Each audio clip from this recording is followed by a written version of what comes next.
اور درود شریف کے دوران سیدنا الرحم بن عوف رضی اللہ تعالیٰ عنہ کا وہ عمل بھی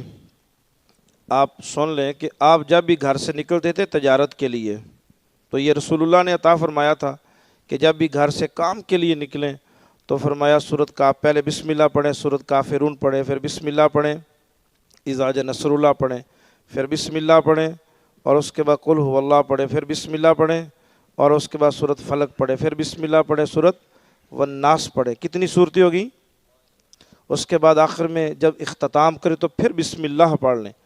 تو آپ سے جب کسی نے پوچھا کہ اے عبد الرحمن مکہ سے کچھ بھی ساتھ نہیں لائے، ایک چادر، مدینے میں اتنی دولت، اتنا پیسہ کہ دنیا جہان میں آپ کے اونٹ جا رہے ہیں، آج جیسے کنٹینر ہیں، پہلے اونٹ ہوتے تھے، کئی ہزار اونٹ فلانے کے، جی بڑے کنٹینروں کا مالک ہے۔ آپ نے فرمایا کہ میری عقل کا کمال نہیں ہے،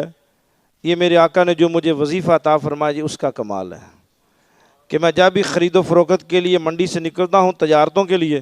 تو میں پھر یہ پڑھتا ہوں۔ تو میرے آقا نے فرمایا کہ عبد الرحمن بن عوف جب یہ پڑھ کے نکلو گے تاجر خود تمہارے آگے مال پیش کریں گے، اور آپ تو باؤ تاؤ کے تو پھر شہنشاہ تھے کہ اللہ نے کیا، تو آپ جتنے بھی حضرات ہیں جو خصوصاً دکاندار ہیں،